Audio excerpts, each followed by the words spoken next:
In this episode, we're going to be sharing with you 18 idioms that describe people. Actually, this is a two-part series. You'll be learning 36 idioms in 2 parts. But before I begin, I want to ask you a question. Are you an active learner or a passive learner? This video uses active learning. You need to do something. You need to put in some effort. You can't just watch and hope that something's going to go into your brain and your English will improve. Many of you, I'm sure, are passive learners. You go to a YouTube video, you watch part of it, you don't do anything, you might try to memorize 1 or 2 words, and then you go to the next video. Sorry to say, you're not learning much, and you're not going to make much progress. What you need to do is you need to be an active participant, an active learner, not just a passive watcher. It's like television. How much do you learn by watching a TV show? Not very much, because you're just being passive. In this episode, one of the idioms is a couch potato. A couch potato is a person who just watches TV all day, doesn't do anything else. Many people are YouTube potatoes. They just watch YouTube videos, but nothing goes in. There's no active learning involved.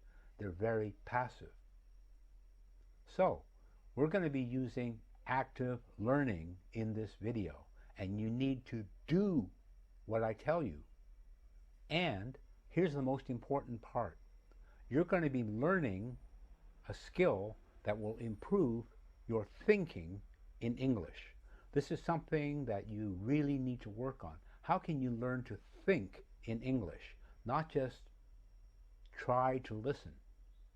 Listening also, when you're listening in English, chances are very good, if you're taking English classes, they teach you mainly how to listen for words. They don't teach you how to listen to understand. You listen and understand in your native language, but when you're in your English mode, you're listening for words. You're not listening for understanding. And when you listen to understand, you begin to think in English. And when you start thinking in English, your English will improve. So in this video, I'm going to get you to guess the answers to the quiz. I don't want you to wait for me to give you the answer. I want you to guess the answer. Your guessing skill will improve when you practice. Maybe you can only guess 10% correct.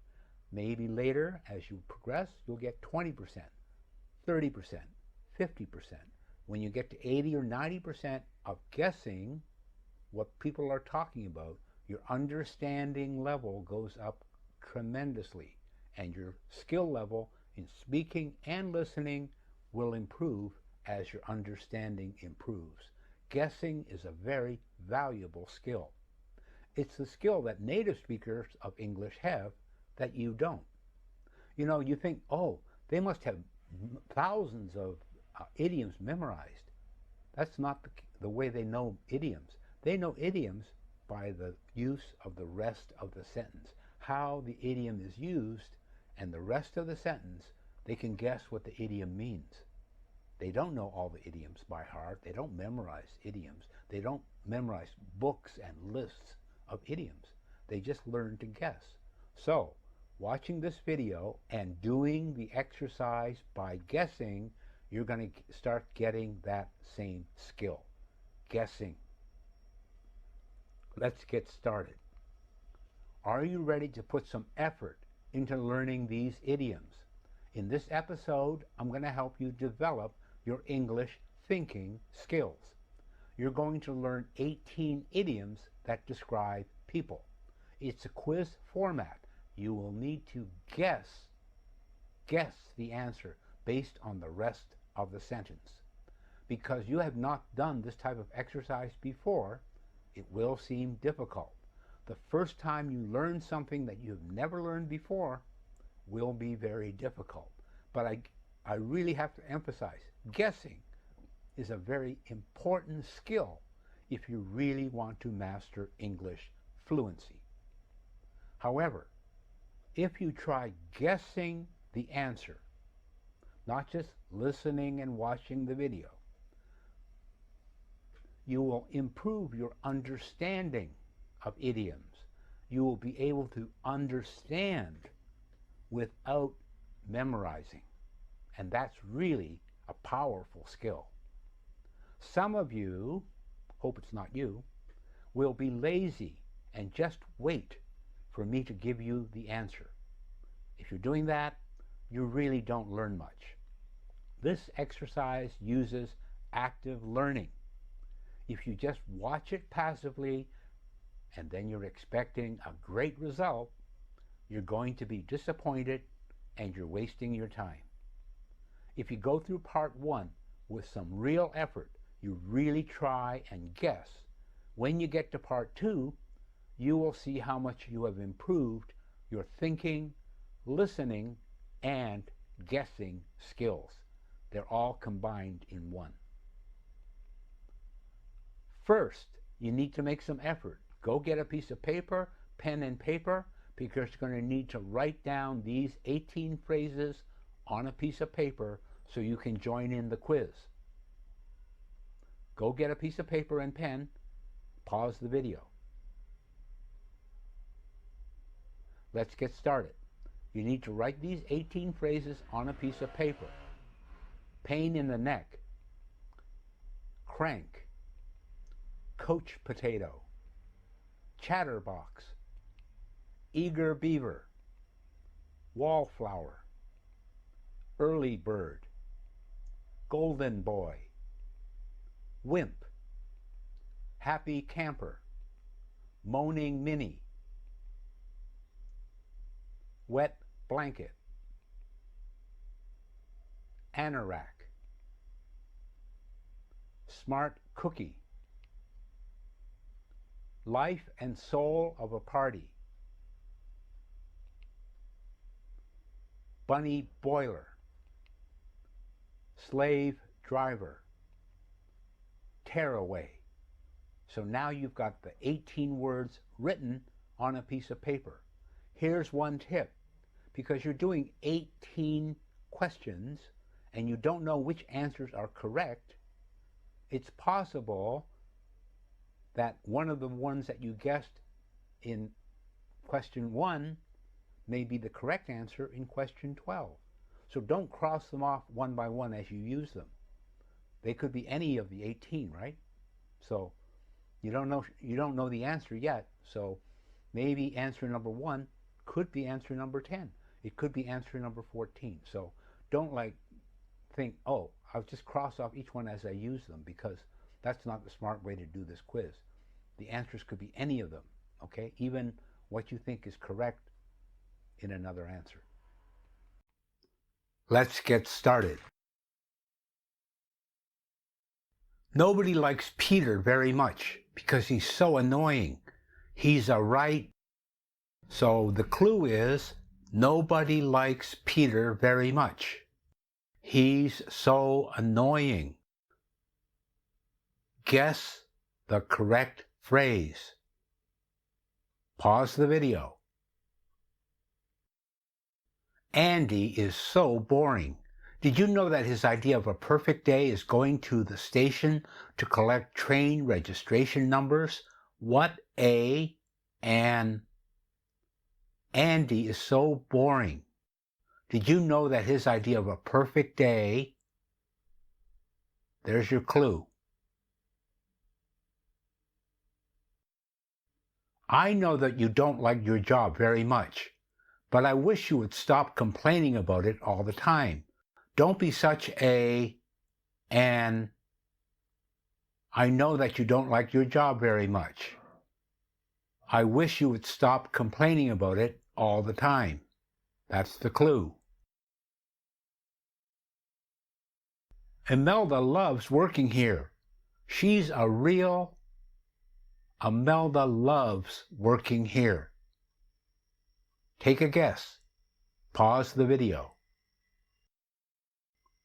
Alan is an excellent and intelligent manager who runs the department well and deals effectively with any problems that might come up. Everyone agrees that he's an excellent and intelligent manager, deals effectively with any problems that come up. That's the tip. Pause the video. You've been sitting in front of the television for almost 4 hours. Why don't you turn it off and go for a walk? You're turning into a sitting in front of the television for almost 4 hours. Turn it off and go for a walk. We were having a wonderful evening until Anne joined us. Why does she have to be so negative about everything all the time? She's such a... We were having a wonderful evening until Anne joined us. She has to be so negative about everything all the time? Don't be such a... If you concentrated instead of speaking all the time, you would get more work done. Pause the video. If you want some help, ask Imelda. She's always happy and willing to help out. She's a real... If you want some help, ask Imelda. Always happy and willing to help out. Pause the video. I hope Rick comes up with us tonight. He's such good fun. Always the... He's such good fun. Always the... Pause the video. Poor Samantha is a bit of a... She would have much more fun and would get to know more people if she had more confidence. She would have much more fun and would get to know more people if she had more confidence. Pause the video. Don is a bit of a... He never eats vegetables because he thinks they slow down your brain. Pause the video. Don't be such a... You've only got a small cut on your hand. You haven't lost a whole arm. You've only got small cut on your hand. You haven't lost an arm. All the newspapers were writing about Gordon Stapleton. He's the new of English football. Pause the video. When Lawrence ended his relationship with Mandy, she refused to accept it and started sending him insulting letters.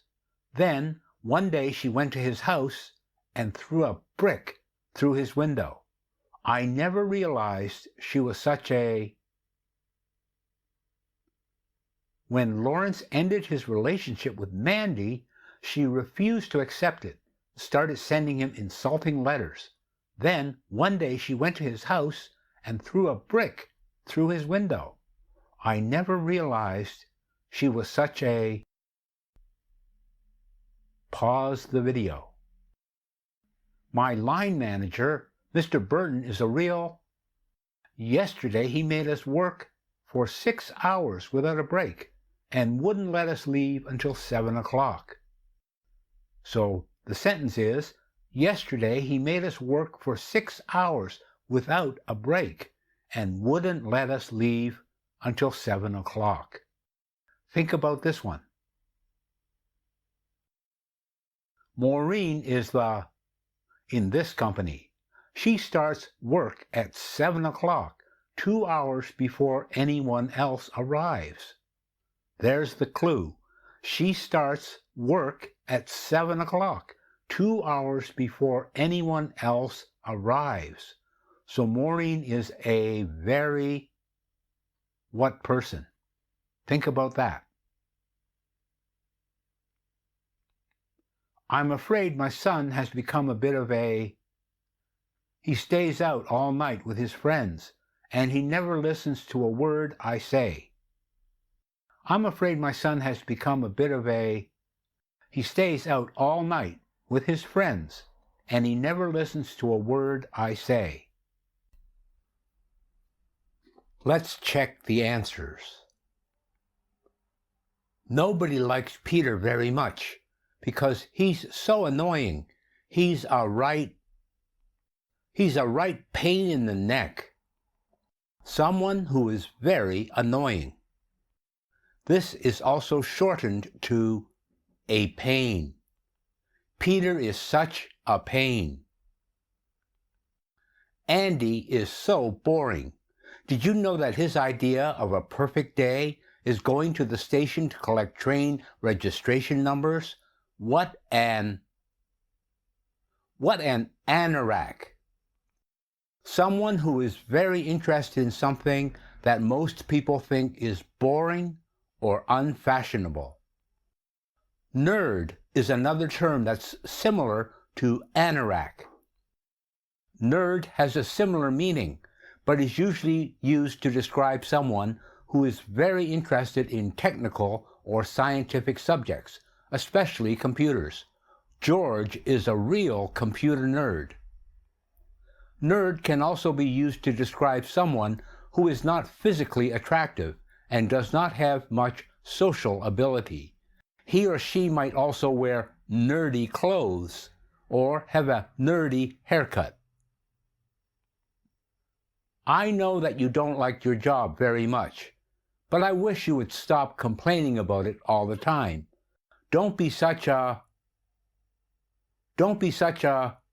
moaning Minnie. Someone who complains a lot, usually about minor, unimportant things. We can also say moaner, whinger, whiner, from the verbs to moan, to whinge, to whine.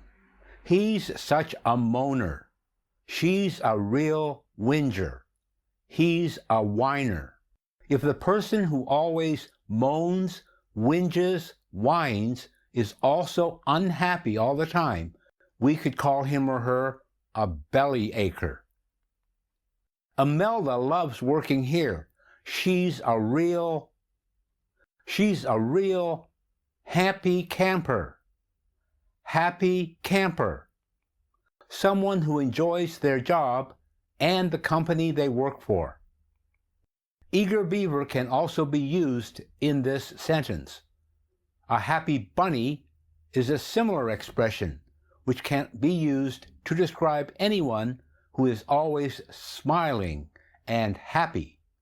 Who's the happy bunny next to you in this photograph? Alan is an excellent and intelligent manager who runs the department well and deals effectively with any problems that come up. Everyone agrees that he's a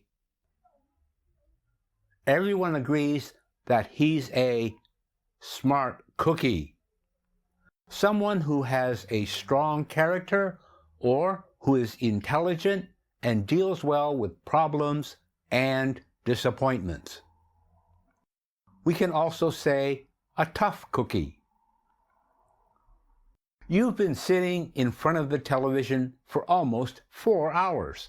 Why don't you turn it off and go for a walk? You're turning into a couch potato. Someone who spends a lot of time at home watching television. If the person who does this is very untidy, rarely washes himself or herself or his or her clothes, and eats lots of junk food like burgers, pizza, etc., we could describe him or her as a layabout or a slob. You lazy slob, clear up this mess, have a shower, and put on some clean clothes. Coach, by the way, is another word for sofa.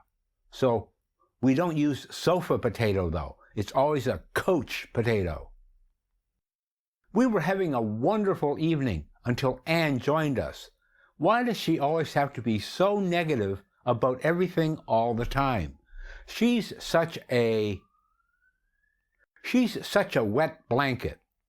Someone who spoils other people's fun by being negative and complaining.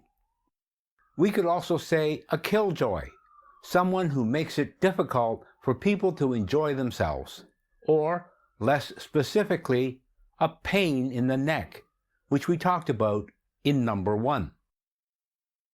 Don't be such a... If you concentrated instead of speaking all the time, you would get more work done.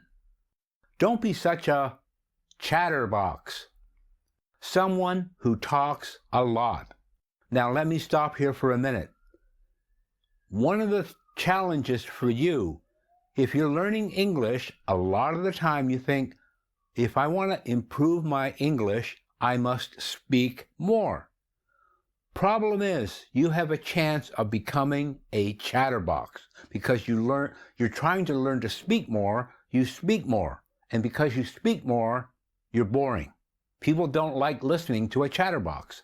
And you like talking about how difficult it is to learn English. And can you help me with my English?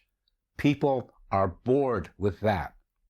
Someone who talks a lot in a boring way can also be called a windbag or a bore.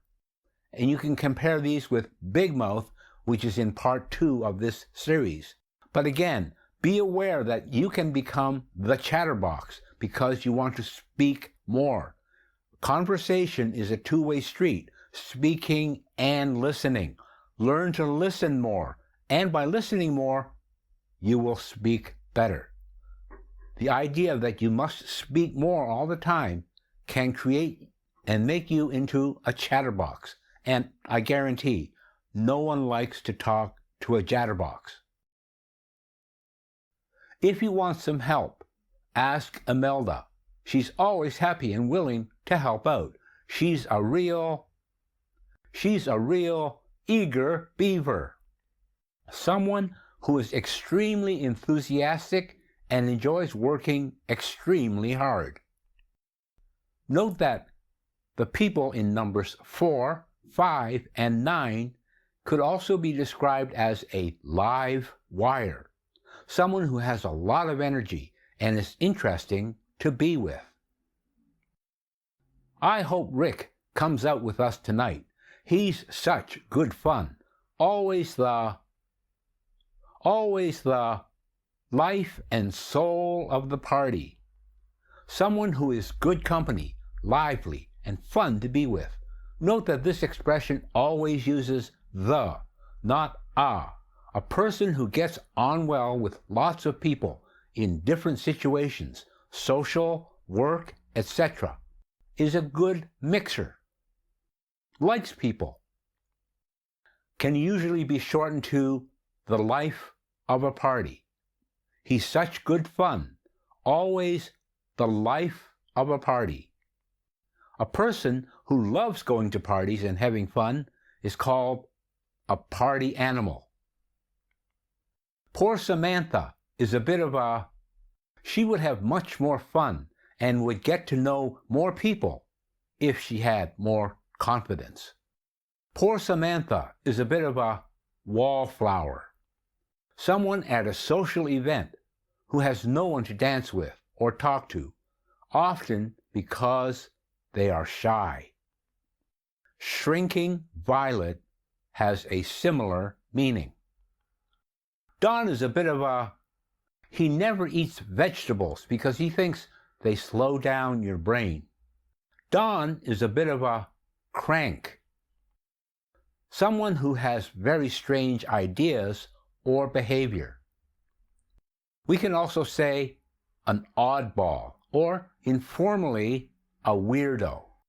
Be careful with these words not to use them publicly. You don't call someone a weirdo. Hey, you're a weirdo. That's not how you use these words. A lot of these words are used in informal conversation, and you shouldn't talk about other people negatively either. But you will hear these words often. That's the main reason you should be learning them, is when people speak and use these words, you know what they're talking about. Don't be such a... You've only got a small cut on your hand. You haven't lost a whole arm. Don't be such a wimp. Someone who is not strong, brave, or confident. If you decide not to do something because you are frightened or not confident, we say that you wimp out. I was going to ask the boss for a pay rise, but then I wimped out. We can also say a softie. All the newspapers are writing about Gordon Stapleton. He's the new of English football. He's the new golden boy of English football. A successful man that a lot of people like and admire. This expression is often used by journalists. Blue-eyed boy is a similar expression, but is often used in a disapproving way. You know that Alistair McKinnon? He's such a blue-eyed boy. He'll be running the company before you know it. So blue-eyed boy has a negative connotation, a negative meaning, not like golden boy, which has a positive meaning. When Lawrence ended his relationship with Mandy, she refused to accept it and started sending him insulting letters. Then, one day she went to his house and threw a brick through his window. I never realized she was such a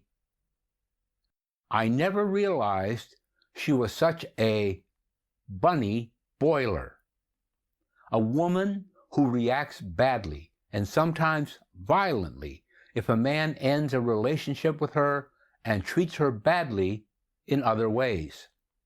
A bunny is an informal word for rabbit, and the expression bunny boiler comes from the film in which a rejected woman gets her revenge on her ex-boyfriend by killing and boiling his child's pet rabbit.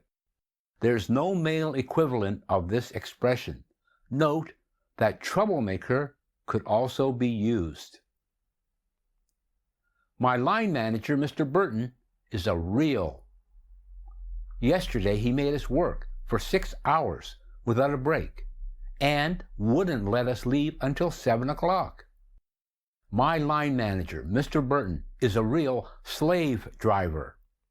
Someone who makes people work very hard. Maureen is in this company. She starts work at 7 o'clock, 2 hours before anyone else arrives. Maureen is the early bird in this company. Someone who gets up early, starts work early. This expression comes from the English saying, the early bird catches the worm. I'm afraid my son has become a bit of a... He stays out all night with his friends, and he never listens to a word I say. I'm afraid my son has become a bit of a tearaway. A young person who does dangerous, silly, or illegal things that often get them into trouble. A person or animal who is difficult to deal with or control could be called a terror. Annie was so sweet when she was a baby, but now she's a little terror. Congratulations, you're serious about learning. You got through all 18. That was a lot of work. Learning to guess the answers is really challenging. Come back for part 2 and learn another 18 idioms for describing people. I've prepared a handout for all 36 idioms, which you can download after you do part 2. After you do part 2, get ready for a real breakthrough in your English skills.